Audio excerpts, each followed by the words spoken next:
आपली रोजची कामं करण्यात आपण जर उगाचच जास्त वेळ घालवला ना, तर ती कामं कंटाळवाणी होतात.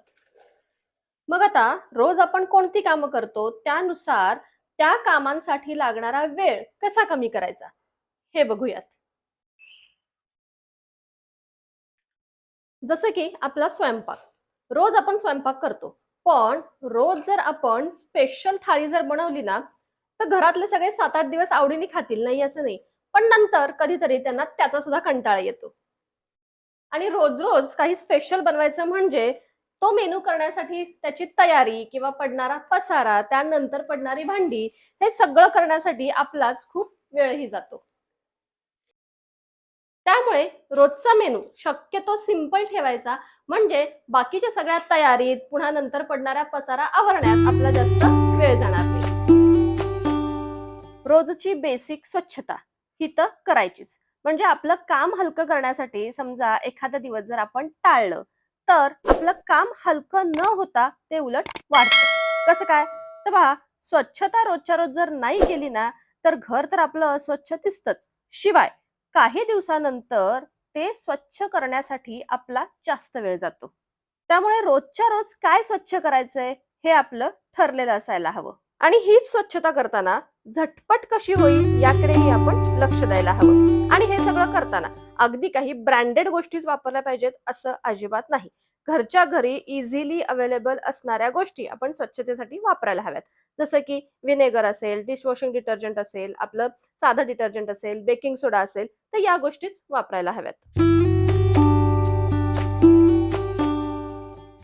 मधल्या वेळेची भूक आपली असो किंवा मग मुलांची असो, तर ती भागवण्यासाठी फ्रुट्स हा अतिशय उत्तम मार्ग आहे. म्हणजे दरवेळेस आपल्याला काही करत बसलंच पाहिजे असं काही नाही. घरात जर मुबलक फळं आणून ठेवली ना, तर आयत्या वेळी ती लगेच चिरून देता येतात आणि आपलं कामही सोपं होतं. आता कलिंगडच कापते आहे, तर एक गोष्ट सांगते, की आजकाल या कलिंगडांना रंग देण्यासाठी काही इंजेक्शन्स दिले जातात. तर आपल्या कलिंगडाला इंजेक्शन्स दिले की नाही यासाठी ते पाण्यामध्ये टाकायचं आणि रंग सोडतंय का पाहायचं. जर रंग सोडत असेल तर म्हणायचं या कलिंगडाला इंजेक्शन दिलेलं आहे, पण पाणी जर स्वच्छ राहत असेल तर म्हणायचं आपलं कलिंगड हे अगदी व्यवस्थित खाण्यायोग्य आहे. तर सांगायची गोष्ट अशी, फ्रुट्स हाताशी ठेवायला हवेत, म्हणजे सारखं-सारखं नवीन काहीतरी बनवून देण्यात आपला वेळ जाणार नाही.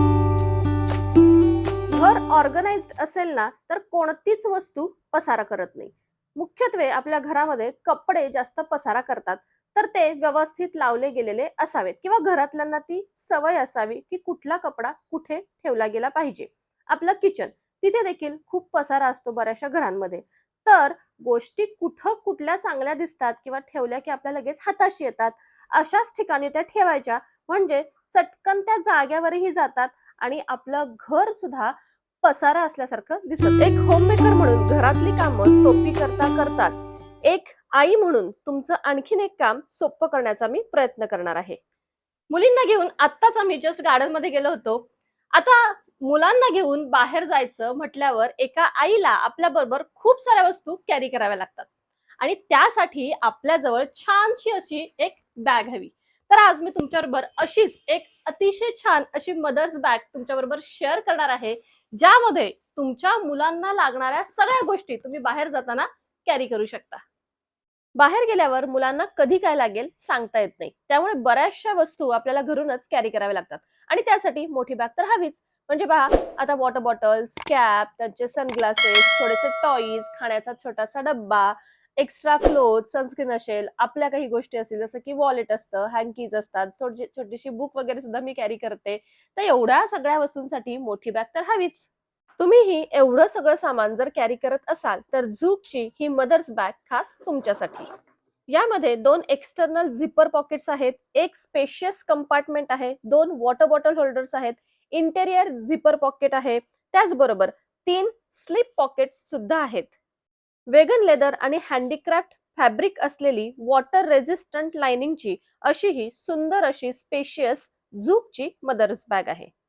अशी ही स्टायलिश आणि स्पेशियस मदर्स बॅग खरेदी करण्यासाठीची लिंक डिस्क्रिप्शन बॉक्समध्ये दिलेली आहे.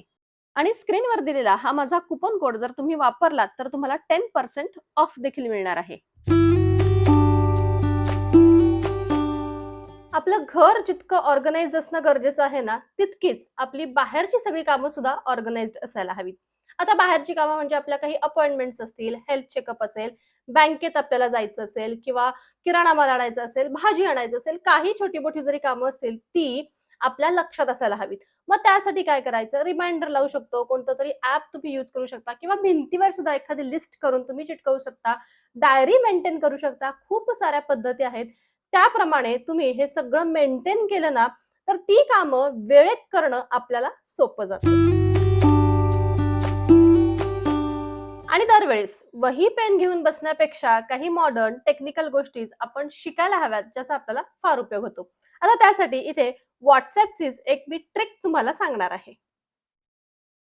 WhatsAppवर जर तुम्हाला लिस्ट बनवायची असेल, तर अगदी सोपी पद्धत आहे. एका लाईनीत न लिहिता व्यवस्थित अगदी आपण त्याच्यावरती लिस्ट बनवू शकतो. जसं की फक्त 1 डॉट स्पेस दाबायचा आणि तुम्हाला काय आणायचंय ते पुढे लिहायचं आणि फक्त एंटर प्रेस करायचं. 1, 2, 3, 4, 5 जेवढे तुम्हाला गोष्टी आणायच्या आहेत ना, तेवढे सगळे नंबर पडत जातील आणि अगदी व्यवस्थित लिस्ट आपली WhatsAppवरती तयार होईल. कदाचित WhatsAppचं हे फीचर तुम्हाला आधीच माहिती असेल, पण मला रिसेंटली समजलं म्हणून मी तुमच्याबरोबर लगेच शेअर सुद्धा केलं. माझ्याप्रमाणेच तुमच्याही घरात खेळणी अशी अस्ताव्यस्त पडली असतील ना, तर त्याला पसारा न समजता ती तशीच पडू द्या. ते आपल्या घराची शोभा वाढवतात. आता शेवटचं आणि अगदी महत्वाचं म्हणजे आपलं लक्ष विचलित न होऊ देणे. मी तुम्हाला सांगते, पण कधी-कधी माझ्याही बाबतीत असं होतं, की घरातलं काम करता-करता मध्येच काहीतरी वेगळीकडेच डिस्ट्रॅक्शन होतं. म्हणजे कधी एखाद्या मोबाईलवरती मेसेज आला किंवा टीव्हीवर काही छान काहीतरी लागलेलं आहे, तर ना तेच पाहत बसणं होतं आणि मग इकडे काम राहून जातं आणि नंतर ज्यावेळेस लक्षात येतं, अरे आपलं काम राहिलंय आणि आपण वेगळंच काहीतरी करत बसलोय, तोपर्यंत आपल्याला ते काम करण्याचा कंटाळा आलेला असतो.